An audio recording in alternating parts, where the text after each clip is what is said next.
Good evening. My name is Don Ficken, and I'm glad to be once again as part of the Library Telescope program. We've been having these monthly webinars for some time, and one of my colleagues, Tom Lynch, who's usually with me, is not here tonight, so I'm really doing this on my own, and actually I will be the presenter tonight. So if you're not familiar with the Library Telescope program, library telescopes can be placed into libraries for checkout like a book. In fact, binoculars can as well. And we have well over 700 locations throughout the world. And you can see this map here. There's actually a map just like this on our Library Telescope page. And you can drill down, for example, in the US and see a particular state and click on that state and find the locations that we at least know about have those. And we're growing those all the time. We have some great resources on the website, thanks to John Goss from the Astronomical League. We have free sky maps. You can get those on our Facebook page at Library Telescope or on our website. They're both in English and Spanish, and so they can help you actually navigate the night sky. They're really nicely done, put together, and give you some of the bigger objects, which are really terrific objects for the Library Telescope to view. So our program's been going, our monthly program's been going for quite a while. We have a whole library of programs in our YouTube page. Last month, we talked about International Observe the Moon Night, which was October 1st. I understand that went pretty well for a lot of libraries out there. And tonight, of course, we have hosting library star parties under light polluted skies. And we will be taking, which is what we did last year, a break for November, December, simply because there's simply holiday breaks, and we think it'll be a chance to give us a little bit of rest after doing these for quite a while. So anyway, we expect to have a great program next year when we kick it back up. You can go to librarytelescope.org and click on the very top right. There's a YouTube page link up there, and that'll take you to our library. And again, there's a lot of great stuff, everything from the 3D printing to how libraries are approaching the Library Telescope, and how to get ready for eclipses and things like that. All right, so I'm going to stop sharing. I'm going to bring up my other presentation, which is actually the presentation for tonight. Just give me 1 minute.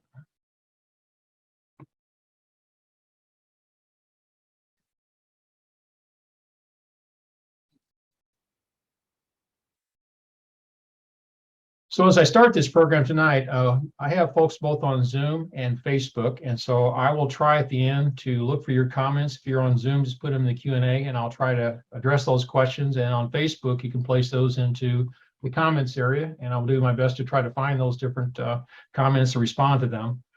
So one of the questions that really every library and every amateur astronomer will start really dealing with is really what to do with star parties. How do you promote the Library Telescope program?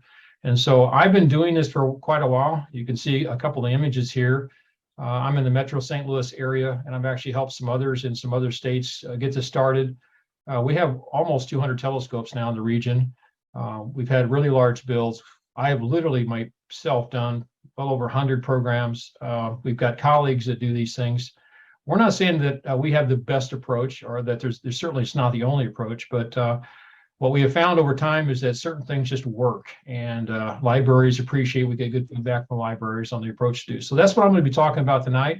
It's not necessarily, there's not necessarily a single definition, once again, or single approach to do this. So let's talk a bit about what is an astronomy star party. I don't really think there's an official definition, but let's just say it's a gathering for the purpose of observing objects and events in the night sky. It might be an informal gathering somewhere. It might be a more serious gathering over a week or something like that. But we'll call that in a general definition, if you will. This is, by the way, the Whirlpool Galaxy, which is just gorgeous. You can see here. So from my perspective, I've really seen, when I got started in amateur astronomy just a few years ago, really a couple of different flavors of traditional star parties, and I'm saying traditional has been before the Library Telescope program. One was really dark sky observing programs, and the other would be public outreach programs. So let's talk about the dark sky observing. This is really what a lot of astronomers live for. They want to go out to a remote site somewhere and do some serious stargazing. They're going to be doing this personal observing for enjoyment. They really don't necessarily want a lot of people around their telescope. This is called, I'll call this a dark sky observing star party. Sometimes this is just a one-night event. Maybe it's around new moon. Sometimes it could be like a serious, like a Texas star party with several days, thousands of people coming in. So the characteristics of a dark sky observing program, from my perspective, is really you're using your own telescope, and you don't really want anybody to touch it. I mean, maybe if you get a professional that you're comfortable with, they might touch the telescope. You're probably going to a remote location. It's probably going to be as dark a sky as you can get, and you surely want no moon. Even the moon itself could be a light polluter in a natural way, but still it can take away from the night sky. So you really want when there's no moon at all. You're going to be doing probably personal observing and a chance to learn how to use your telescope, your equipment, and achieve some kind of observing goals. And I will tell you, if you go out to a real star party, they're going to be very picky about the kind of lights you use. They want red lights. They want you to be very careful to not shine lights in their direction, in their direction at all. And it's obviously, if there's clouds and you're in a remote site, you're probably subject to cancellation, or at least not going out that particular night to do that.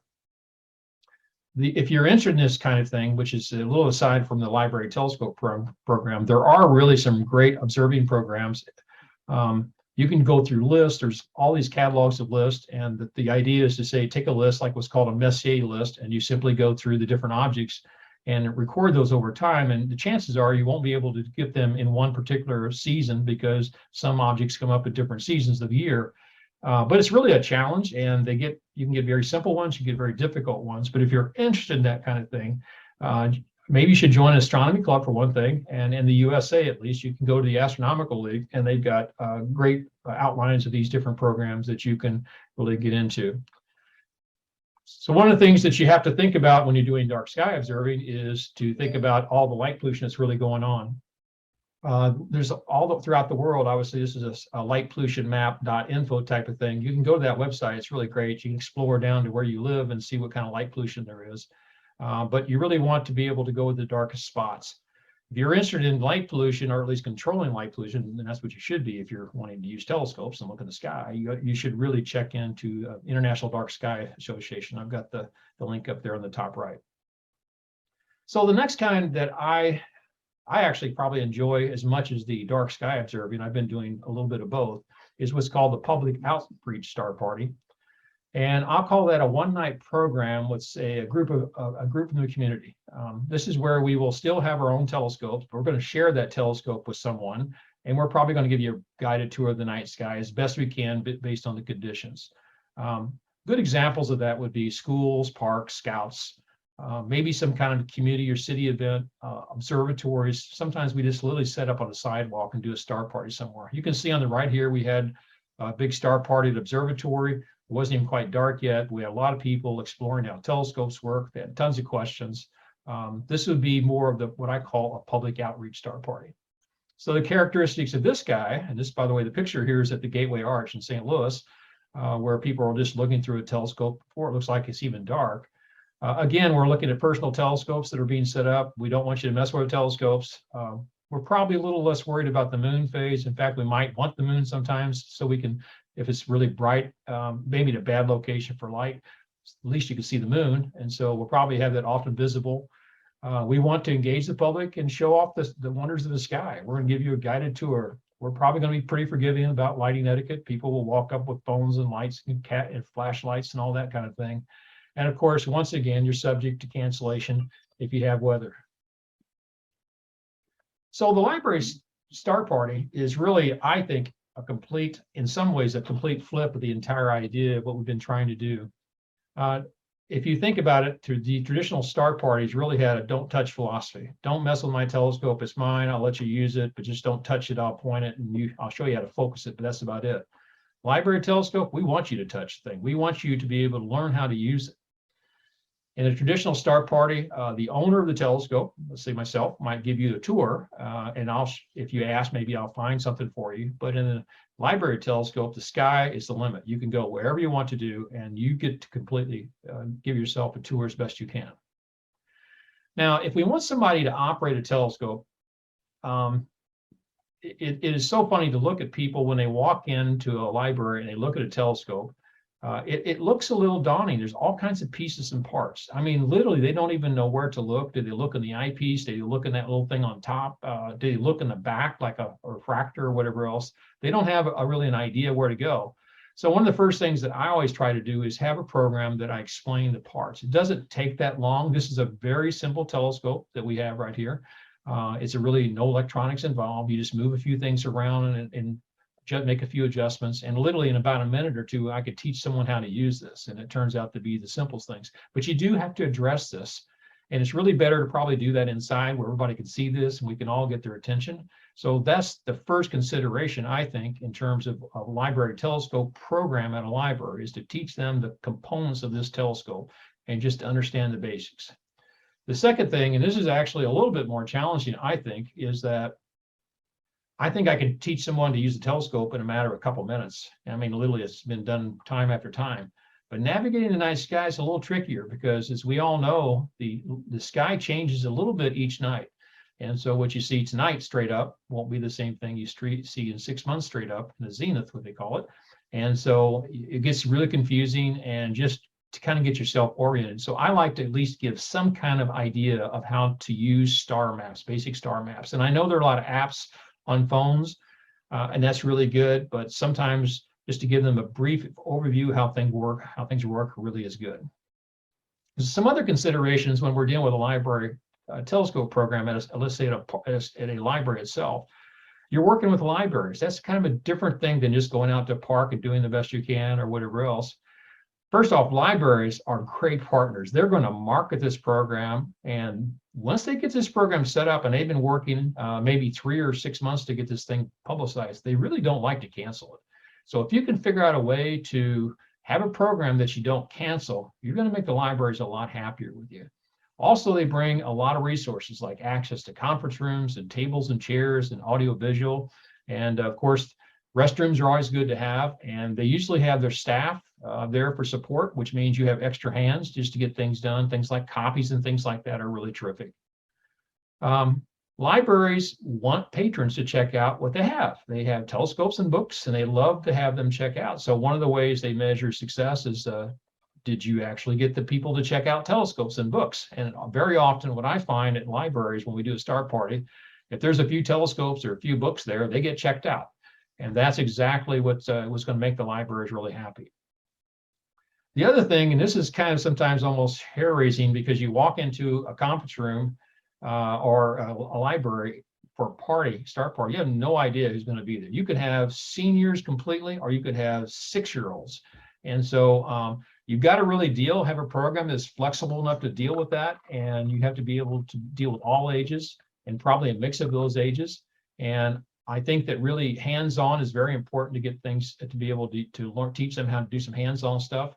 And if you're going to have them find objects in the sky outside, they need to be easy to find and bright, especially for 6 or 7 years olds. And that's something I think that you really just have to take into consideration.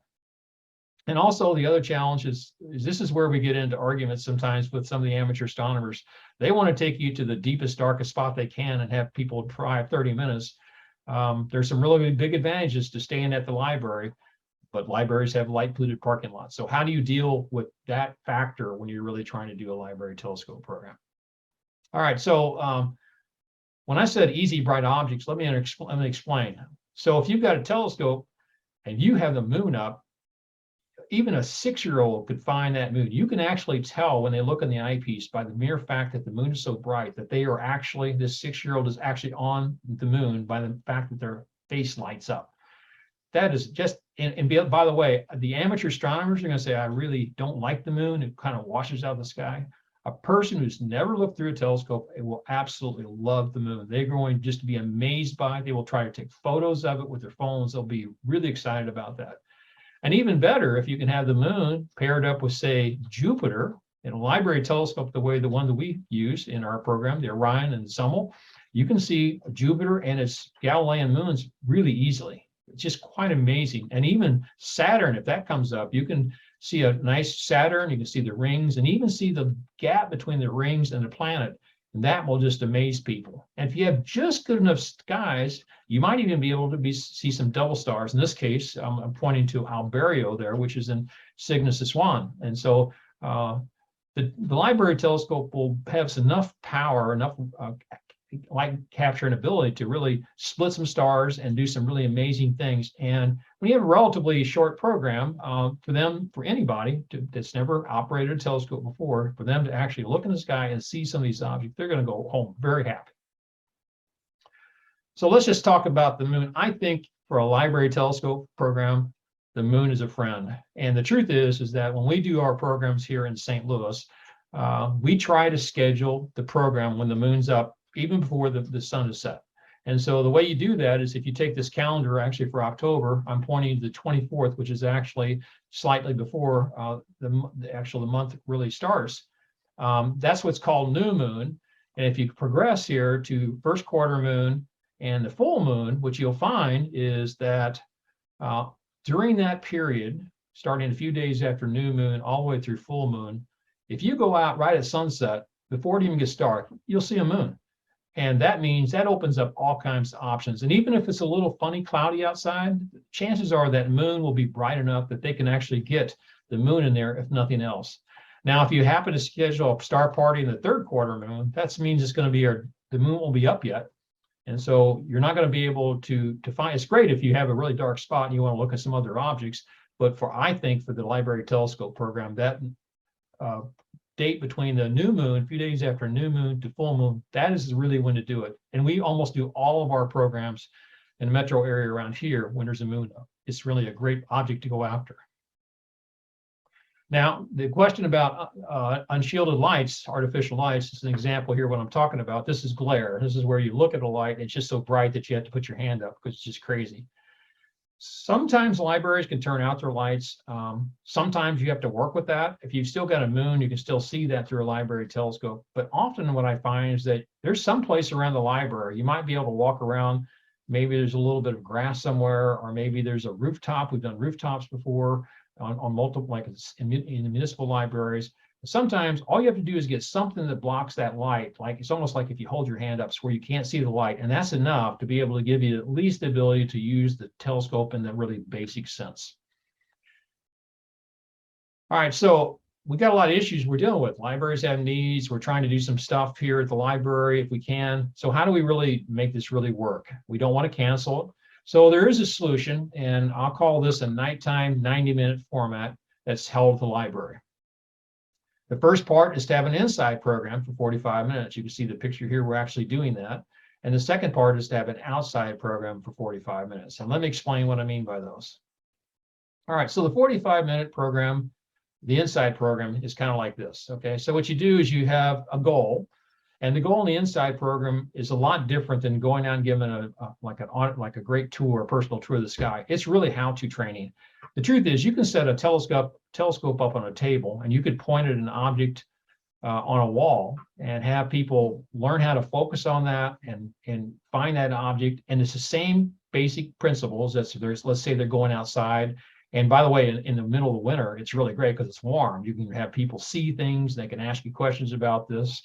And you can do people stand around and ask you questions around it, but they can put the telescope on an object and focus. And sometimes it's an exit sign. Sometimes it's books. By the way, the books will be probably upside down when they read it, which is always cool, fun to talk about. And you also want to do some how-to training about how to navigate the night sky. The best time, I think, to have a program like this, where we start in part one, 45 minutes, is to start it right around sunset. It'll take about an hour to get dark anyway. And that's a really good time to begin. And because it's inside, you really don't have to cancel the program unless schools are closed. That's about the only time we do it. If the schools are closed, we got bad snow or something like that, obviously we're not going to have a program. We just don't cancel it. So we get to have that. It's kind of like rain or shine. I like to hold the inside program in the conference room. It's warm. We get a couple of tables in front and for handouts and put the telescopes on. And I like to have, and this is not always going to work, depends upon your particular program, but I like to have a ratio of about one trainer scope. In other words, a telescope of a library telescope for every 10 patrons if I can. We actually have some library telescopes that we use as trainers that we keep all the time. And then if necessary, the library can bring theirs in and supplement those. We like to have handouts, what we call a quick start guide, which has a picture of the telescope and its parts and a little bit of a sky map and stuff like that and a book display. So let's break down the 45-minute program. The timing is something like this. I like to do about a 15-minute intro on description of parts. In other words, just to say, here's all the different parts, here's what they were, here's what they are, where you look, how you adjust the focus and things like that. And then this is very important. I want about 20 minutes of hands-on use of the telescope. And what I mean by that is that I want patrons to come through one after another, just pick up the telescope, remove the lens covers, turn on the red dot finder, find something in an eyepiece, get a focus on it, and then return it back to where it started and let the next person do it. Now, this is like a 2-minute per person kind of thing, so you move quickly. The truth is they're going to want to go outside and look at the stars. But if you give them this basic stuff in just a very short time, then you're going to be able to get them trained to be able to use this. The third part then is, if you have the time, is to give them a quick explanation of a star map. In other words, and usually I have one of those as a handout. How does the map work? How do you find north? How do you position map correctly above your head to make it actually work? And then that would give you basically 45 minutes. Now, so the best practice, what I find, once again, is time the program when the moon is available, time period of 3 days after new moon to full moon. Start the program at sunset, which is before darkness. That's really going to help you because it allows you to start a little earlier. And this is good for parents with young children. And patrons will appreciate the hands-on training. They are going to be antsy to get outside, but what I find is that they are so much better equipped to go outside and make use of this telescope that they appreciate that when it's all said and done.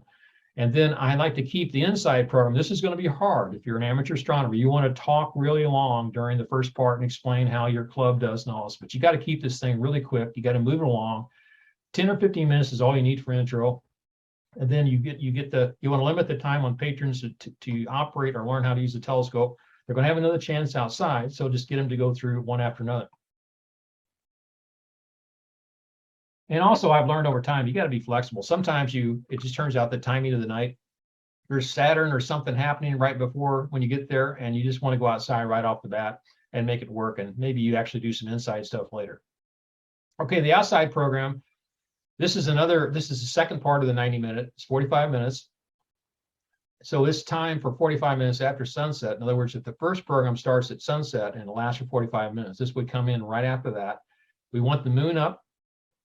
We want the patrons literally to carry the telescopes outside. My philosophy is, once I get this telescope carried inside and I get it set up, I don't want to touch it till the whole program for the entire evening is done. Patrons have to do everything. They have to carry the telescope.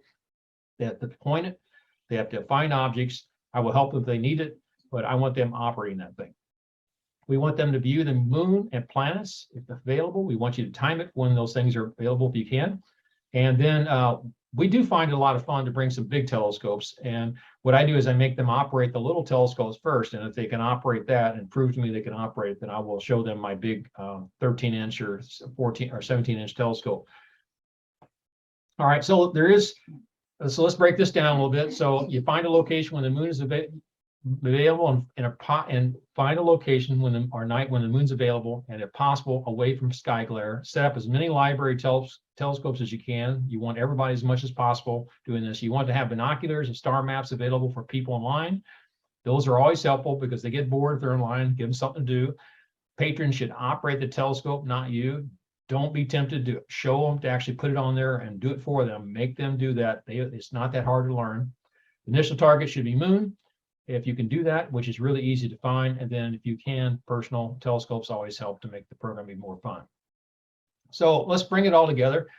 So what I'm suggesting is a one-night program with a group from a local library. We want to introduce the library patrons on how to use the library telescope and navigate the night sky, and really any public library. And I've worked for everything from tiny libraries that have no conference rooms. We end up using the entire library itself, to some larger libraries that have nice big conference rooms. This emphasis is not really a personal, I'm going to impress you with everything I can show you in the sky. We want them to touch a telescope, hands-on. We want them to learn the parts and learn the basics of navigating this at night sky. We want it at the library when the moon's available, and we don't worry too much about light etiquette, although we tell them, we try to explain that light, obviously, if they're looking at their cell phone, that kills their ability to see dark skies. And really what the libraries love is you're not going to cancel unless there's really severe weather. So last slide here, the goal of the library start party is to introduce the library patrons to how to use the library telescope, learn how to navigate the night sky. They operate the telescopes, not you. Bright objects are key. And it starts in the conference room, which is not canceled unless severe weather. So with that, I'm going to stop share. And I'm going to see if we have any questions on Facebook or anything. So if you've got a question, just go ahead and drop it into the Facebook page, and we'll go from there.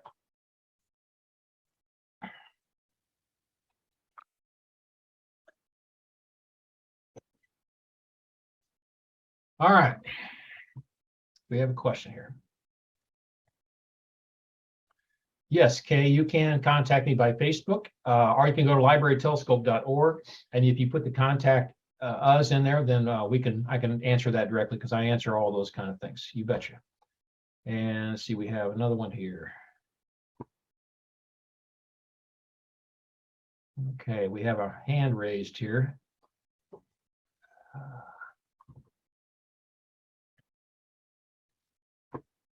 Hang on a second.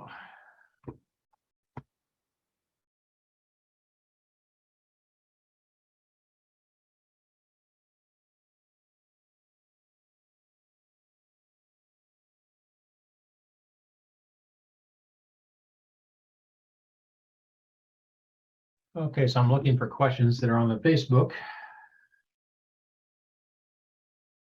Okay, so I'm looking for questions that are on the Facebook.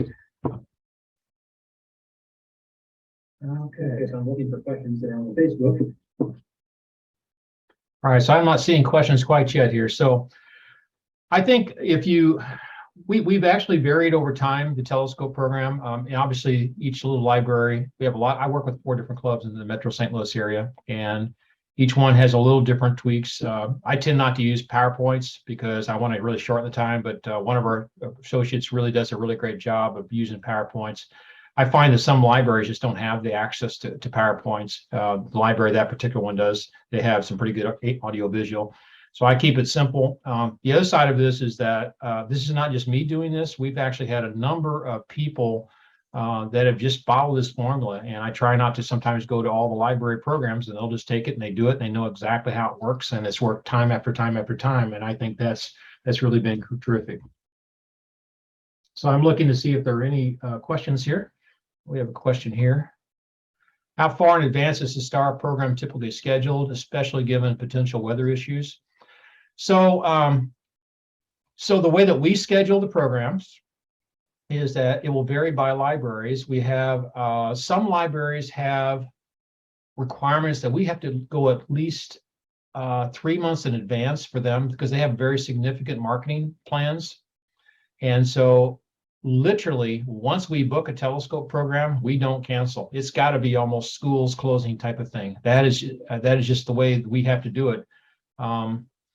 And by the way, when you have let's say a night, we happen to be in St. Louis, and it can sometimes get, 0 or 10 degrees. If it's really cold out, you can have an inside program. And I know that they want to see the stars, but they will have just a blast working on the telescopes, looking at objects and they'll have a lot of questions. They'll have a ton of questions, and that's really good. And yes, we will have recording of this available. It will be on Facebook, but I will have that. I'm going to try to get it out there tomorrow on our YouTube page. We post that into our basically our library of stuff here. So I find that at least this formula has worked really well. I know that some amateur astronomers should believe strongly that you should go out to a remote site and have a dark spot, which I think will give you certainly more, as far as more exciting stuff to look at, I guess, which you might say. But here's the funny thing about this. Sometimes I might do a program and I get 2 45-minute programs. I have one 45-minute program inside. It turns out that I only got maybe 5 or 10 people. But once I take that telescope out and we literally put it right out where people are walking in, we can suddenly go to 50 or 60 people. People just walk by and say, "What are you doing? This is really cool." So the people that are actually in the conference room, they get trained, and we've set up little tables, and they start operating this thing pretty quickly. And everybody's impressed with the fact that we're really not doing that much work. We're letting everybody just do this. And with a big moon out there, it's just working. I also find that they're really fascinated by taking pictures of the moon through the library telescope, which is really fun. All right, let's see here. Yeah.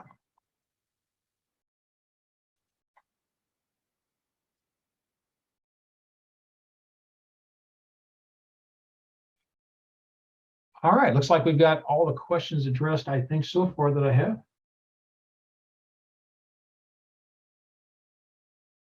All right, well, I'm going to go ahead and wrap this up. I appreciate your attention tonight. We will have a, whoops, we got one more question. We are in a very heavy light polluted area with a fair number of trees. What's the best time of year to at least see the moon?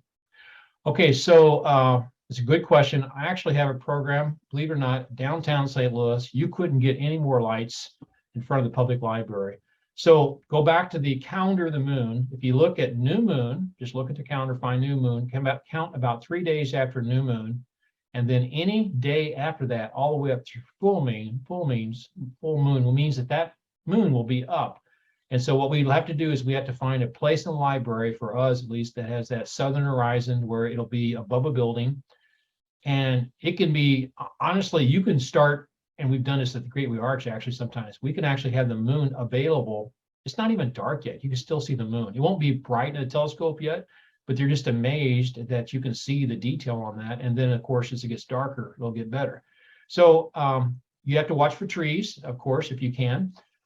Even though it's kind of weird, you can see sometimes the moon through the tree leaves. It actually kind of cool itself too. It's kind of like a Halloween thing. But if you just time it, and that's what we do is in fact, sometimes it gets a little crazy because the 2 weeks between, or roughly the 2 weeks, a few days after new moon all the way through full moon, we have a lot of library telescope programs going on. And that's a good thing, but it's sometimes we'd like to have them spread out a little bit. But we always time, for the most part, we try to time those to where it's during that period. Now, right now, there is an advantage that you can, we sometimes will accept a star party because Saturn and Jupiter are up, and that's pretty darn impressive themselves. But particularly for 6-year-olds or young folks, I really want that moon because they may or may not be able to see Jupiter or Saturn that well, but I know they can see the moon because I can see it in their face. All right. Looks like we've had some good questions here. So I'm going to go ahead and wrap this up, and I will get a recording out there tomorrow. And I really appreciate everybody sticking with us this year. It's been a fun year, and we're going to take a couple months break, November, December, and we'll be back next year. So thanks a lot, everyone. Have a great evening, and enjoy your holidays.